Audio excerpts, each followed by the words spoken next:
আইডিইবির ৪৪তম জাতীয় কাউন্সিল সম্মেলন অদ্য ২৫ অক্টোবর ২০২৫ অনুষ্ঠিত হয়। স্থান আইডিবি ভবন কমপ্লেক্স, কাকরাইল, ঢাকা।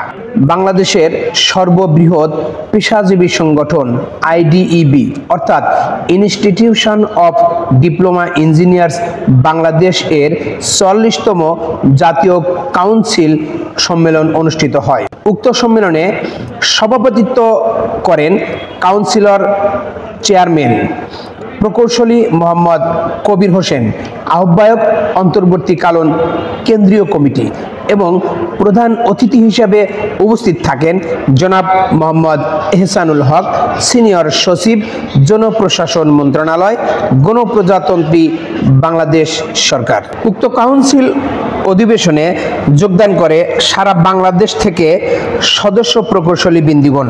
প্রতিটি জেলা থেকে সভাপতি, সেক্রেটারি এবং কাউন্সিলররা এই অধিবেশনে যোগদান করে। সারা বাংলাদেশ থেকে তারা স্বতঃস্ফূর্তভাবে এই সম্মেলনে অংশগ্রহণ করে। আজকের এই গুরুত্বপূর্ণ অধিবেশনে বিভিন্ন বিষয় নিয়ে বক্তারা আলোচনা করেন।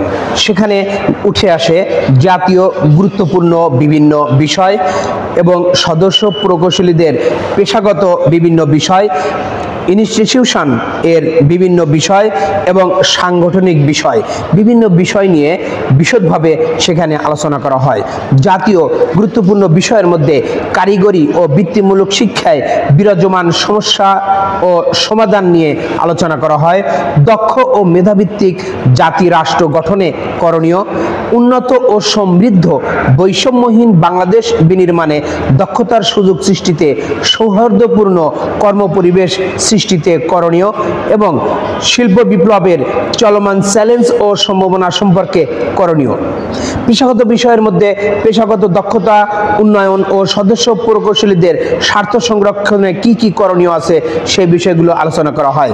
ডিপ্লোমা ইঞ্জিনিয়ার ও ডিপ্লোমা ইঞ্জিনিয়ারিং ছাত্র শিক্ষকদের অধিকার ও মর্যাদা সংরক্ষণে সংগ্রাম পরিষদের চলমান ৭ দফা বাস্তবায়নে করণীয় আলোচনা করা হয়। অনুষ্ঠানে প্রধান অতিথি ডিপ্লোমা ইঞ্জিনিয়ারদের সকল সমস্যার সমাধানের আশ্বাস দিয়ে থাকেন।